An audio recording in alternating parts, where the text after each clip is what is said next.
top, man. Yes, Dean.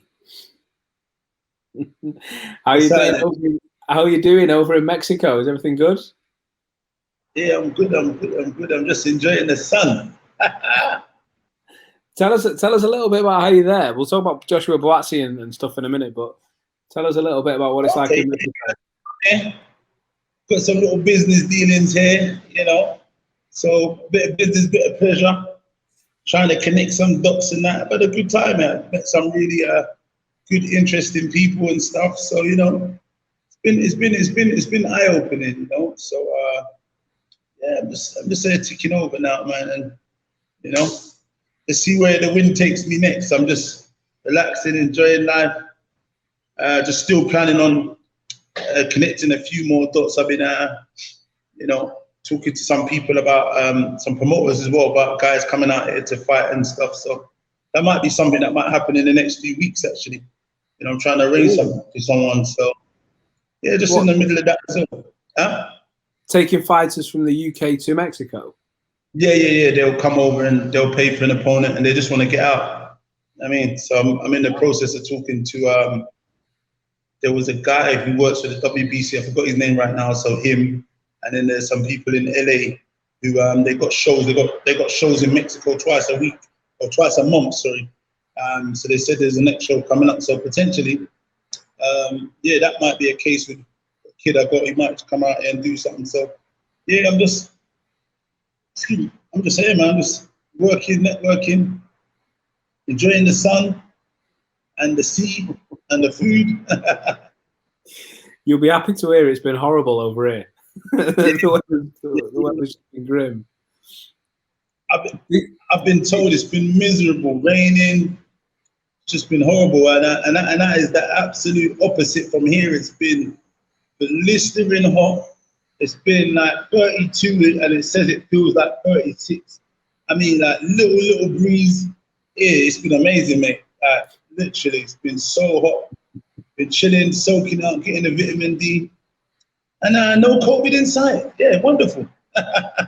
How crazy was it in Mexico when Canelo fought last week? Oh yeah, what a fight! What a fight! Canelo's a beast, man. Did they just all come out in numbers for him though? Was it absolutely wild? Where was I? I was in I can't remember where I was. Where I was, there was a few people. They definitely talk about it, but I don't know if he's as big here like that. I don't know. It's quite weird. Depends where he's from, because I'm in Cancun at the minute, and I know like there were people talking about it, but a lot of people like, oh, he's not Marquez. He's not. I like, but he's not as good as Marquez. But I was like, okay, you know, like it's kind of weird. They said we like Mexican style, you know. Yeah. It was a good time out here. I mean, look, listen, he went out there and he just kept pressuring Billy Joe. I thought Billy Joe was doing all right in patches, but I just felt like he didn't have nothing that could catch the respect of Canelo. You know what I mean? Them punches were like, you know, like a pesky fly. Get out of there, shoot. Get out of it. You know, like, it was like that. And I know, like, obviously he was doing good, and I felt like he was going to actually see it to the end because he was evading. But don't get confused. Canelo was throwing that uppercut, and it was only just missing. And then when he hit him, boy, you could see the wincing on his face, man. You know what I mean? It's a shame that he didn't get to see the bell, you know, and do it that way. But Canelo's the king of boxing for a reason, man. I mean, lucky is probably the wrong word, but the way I think about it is the shot that Canelo caught on Billy Joe, he was lucky that it was towards the end of the round, rather than if he caught him with that, 30 seconds, a minute into the round, he's got a long way to go with an injury like that underneath his eye. Listen, let me tell you something. That shot would have just destroyed most people. He done pretty well to continue fighting to the end of the round. Canelo said, look, when he went back to his corner, he said to his coach, listen, he's not coming out. Something is broke. I felt it. You know, like that kind of thing. And I think Mark done the right thing, to be honest, man. You know what I mean? I know there's all this going out on your show talk. A lot of fighters like to say this and say that. you know, and I get it. I think there's different injuries. That one was truly seemed to be, if it was the elbow that was broken 3 places, you know, some you get them ones you fight and they're just, their eyes are damaged. You know, there's a lot of puffy and bruising around their eyes. It's not actually their eye socket that's broken and fractured. So there's different ones, you know. But I think a lot of the guys that fight and do this thing, they're not in with the pound for pound best #1 destroyer in the world. Do you know what I mean? 5, 6-time world champion. They're not. That's not in front of them. So you got to look at that as well when you're talking about, oh, who's in front of you, and this and that and whatever. Do you know what I mean? So it's a tricky one when people talk about it, but obviously it's it's the same thing, because it doesn't matter who's in front of you, you still got to fight. But even if you got one eye, you know, it's the same. I mean, once the level of the opponent in front of you is that much different, that much unique, then it's just going to be something else. You know what I mean? But I think Canelo's proven time and time again. Look, he's fought. I don't know about Yudrum. I don't know. He was quite, obviously, he was mandatory. But I mean, he fought our 2 best middleweight guys who was high up: Callum Smith, Yudrum, and Billy Joe Saunders in 7 months, and basically, you know, battered all of them from pillar to post, and didn't stop Callum, but still he took a good old hiding in there, and he just showed he was levels and levels above. You know, you can be elite or good elite, and then you're talking about the super elite. And I rate Callum Smith very, very highly, and Billy Joe Saunders. You know what I mean? So it's I'm not sure there's anyone that's going to be able to beat them. I think they're going to have to start looking at maybe them light heavyweight to get guys in there. But I just still think he's going to be too fast, too sharp. His IQ just is crazy. You know what I mean? Yeah. So I don't know how it would fare with some of the other keys in that division, but surely can't see anyone else beating him. A few things you've just said there can bring us on to what's happened tonight. And I want to speak in a minute about Buatsi and even Lerrone Richards as well. But just one final thing on Canelo Saunders. Do you think we see Saunders fight again, or is that it now? Say that again. Do you think we see Saunders fight again, or do you think he can retire now? You know what? Look, he's got a chance of fighting again, and that's thanks to, you know, Ben Davison and Mark Tibbs in the corner. He's got a chance to fight again. They've saved his career, you know, and they've let him get out the gentleman's way. You know what I mean? Because he couldn't acquit himself, but they let him get out the gentleman's way, and they've helped him out. I don't know if he ever fights again, but look, Kell Brook had that same injury, didn't he? Didn't he get his eye fractured and he came back? So, but does he ever be the same again? But look, yeah, look, so what I'm saying is he managed to do that and come back. So I think he's got a chance of doing that. And the reality is, not going to lie, Billy Joe Saunders, most people he fights don't even really lay a finger on him. So potentially he can come again. You know what I mean? He's earned a career best payday, a hell of a lot of money, and he can get the best specialists out there to go and repair that face for him. And he could be back in the ring next year, you know, making more money, you know, topping up what he spent on himself there. So I don't know, look, I'd like to see him back, man. You know what I mean? I don't think there's no shame in losing to Canelo pound for pound #1. I used to always think Crawford was right up there, but the last few fights, you know, while these guys have been inactive, Canelo's been active and he's fighting all the best. He's fought Kovalev, he's fought Callum Smith, he's fought Yildirim, he's fought Saunders. There's no chance no one's going to be in front of that guy. None of these guys ain't fought, and he's fought all these people. This is lunacy. Did you see the thing about the Ring magazine top 5? They put him top, and listen, you know, people will always argue whether this name should be in there, but everyone's kind of broadly agreed that these are within the top bracket of fighters, whether the 6 should be in there instead of 5 or whatever. But Canelo is the top of the list, and everyone else in the top 5, he's fought and won 3 world titles since any of them last fought. That's crazy, isn't it? That's mad. But yeah, okay. So we're talking about super middleweights and light heavyweights because of the Canelo conversation tonight. Lerrone Richards, Joshua Buatsi, both put on great fights. Great. I mean, I'm guessing you've seen him. Did you get to see him over there? Yeah, I watched that fight. Lerrone Richards is he's a very gifted boxer.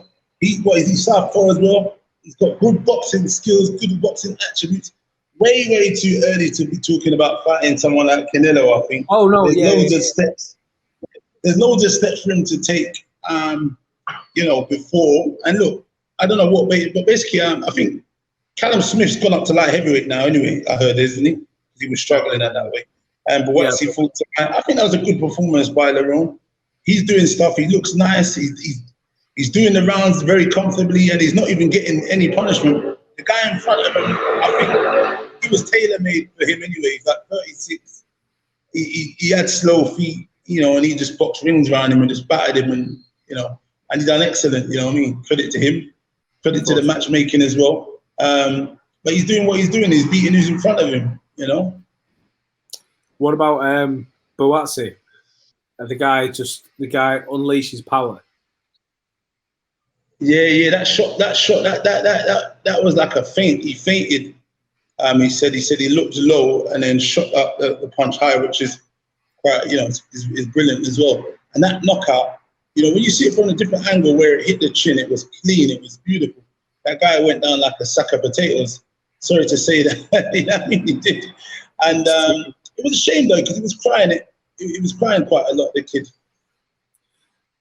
On Buatsi then, we've had Lyndon on here a couple of times, Craig Richards on here a couple of times. I spent quite a lot of time with Craig in that bubble the other week, and he's talking about keeping that scene active, wants to get straight back in there. He's still got his British belt to go and defend. Callum Johnston's back on the scene now. Talk about Callum Smith moving up there.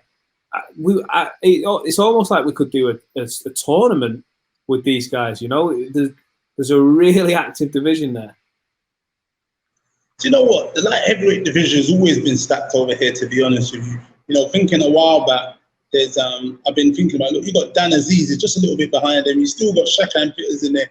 I know he lost for a horrible knockout to Craig, but he's fighting May the 22nd. He's back next week. And then obviously you got Craig that done brilliant against Bivol, showed he's at that elite level and world level, and and done great. And then Buatsi was out tonight, got a good stoppage. I've never heard of this kid who he fought today, to be honest. But I mean, he was tricky. He looked tricky. He looked awkward. He looked like he was timid and fighting out of fear a little bit, somewhat, because that made him unorthodox and probably dangerous in itself again. And he's throwing long left hooks. But you know what? He got a great stoppage. Like you said, Lyndon Arthur's there. Listen, there is so much. Callum Johnson's there. There's so much amazing fights. But Callum Johnson's across the pond now. He's gone over to Warren. But I mean, on this side, there's but Lyndon Arthur's over there as well. But I mean, listen, there's amazing fights to be made with all of these boys. And I'm not gonna lie, Craig's right up there. I'm not gonna lie. Craig is right at the top, up there. He's got that world-class jab, and I tell you what, that jab is special. You forgot to mention Anthony Yarde as well. Throw him in that mix, but I quite like the idea of Yarde Buatsi. But just on the Craig Richards, about Yarde, yeah. On the Craig Richards comment about Bivol, I think he even though the fight just got away from him, and he said himself, I think if he'd have let his hands go a little earlier, if he'd let his power show a little earlier, maybe that result swings the other way. But he's established himself for me massively at that level. Do you know what I mean? Maybe we don't see him back in there with Bivol or whoever straight away, but certainly enough to get in there with Lyndon Arthur, with Callum Johnson and stuff. And I think there was a while ago, correct me if I'm wrong, a while ago there was talks where I think either Frank said to Eddie, let's have this our stable versus your stable, and he made a load of lists. Do you remember? I think at the minute I want to see that as a fan. Bring it on. Yeah, I don't think that call ever came. I think Eddie's decided not to. I don't know. Frank said he was waiting for the call, and then I think Eddie just said, "Listen, I'm not really for it."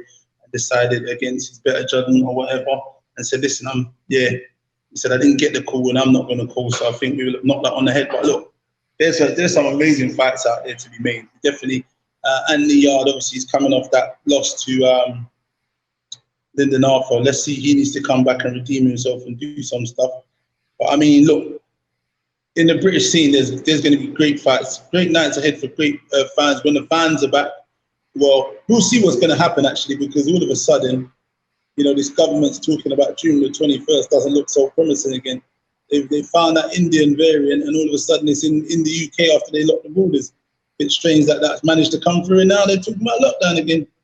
But hey, let's see what happens. But you know, we want crowds back, man. We need crowds back. Look, at the end of the day, whatever variant's there, we need to get back to some semblance of normalness, because we're gonna have to live and deal with whatever's going on in the world. But these guys, I'd like to see these guys fight each other. To be honest, I'd like to see, you know, Craig fought for a world title. I'd like to see him in and around that kind of area, to be honest, and making his money and doing his thing.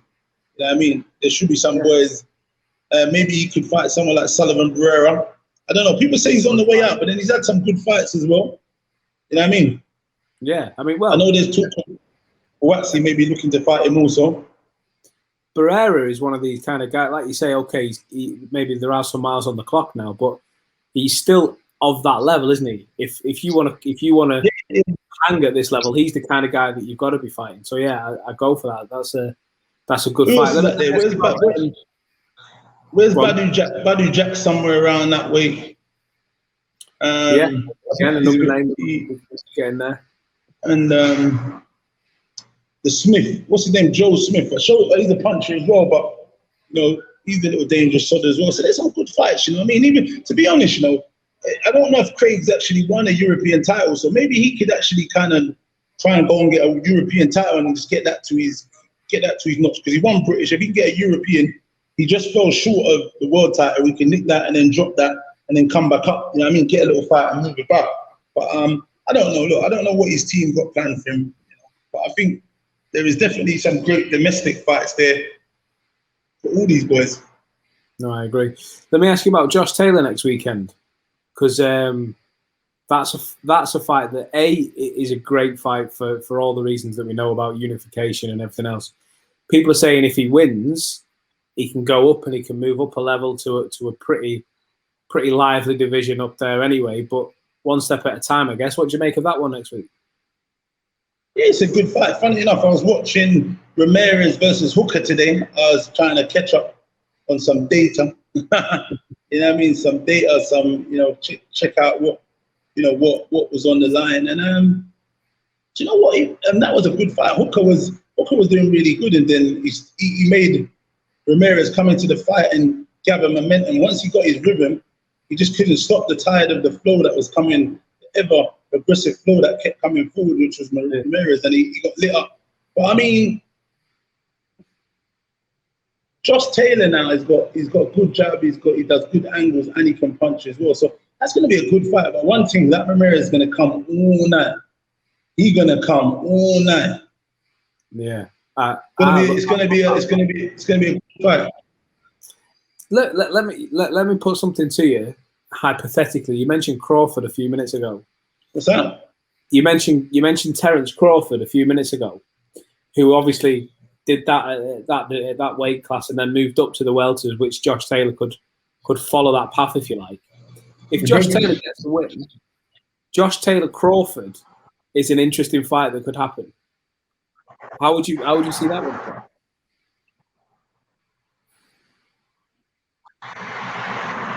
I think you're breaking up, but I think I can kind of hear what you're saying. But remember, Crawford's gone up to 147 now, so you know I don't think he'll be trying to fight Taylor. But I mean, and I don't think he's going to go back down and lose his weight what he's put on to get at 147.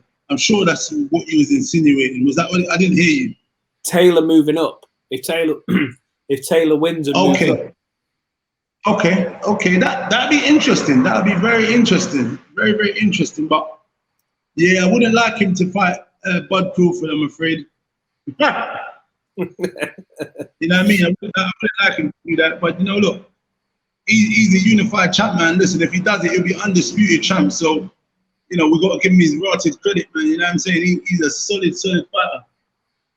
Well, just finally, before we let you go, Dean, tell us what you're on at the minute. Tell us, if you can, if there is any more information about fighters that's going on over there, any updates on the Whyte camp, anything that we should know?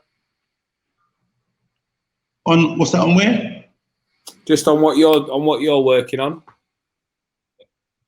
Yeah, I've got some dates. You know, I can't really go too into them, but in the summer, you know, later in the summer, we've got a few people on some good shows.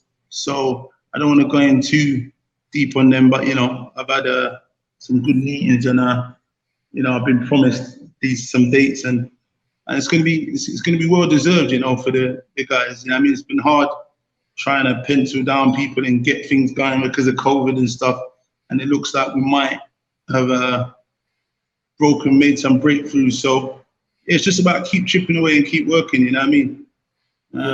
And yeah, so over the summer, hopefully in the next 3 weeks, I should be able to talk about it a little bit more open and free, hopefully. So I just need to kind of chase that up and just see what, you know, what they've got to say next. But you know, this is what I was told, and I don't think I should think or believe anything different. So yeah, it's gonna be good times ahead, man, hopefully. Well, listen, I'll let you get back to enjoying that Mexican sun. Get yourself back out by the pool or something. Hey, listen, say again? Absolutely. I said I'm sweating. It's absolutely roasting. Well, go and enjoy it. And listen, we'll touch in again when you can say a bit more and we know what's happening. So, all right, mate.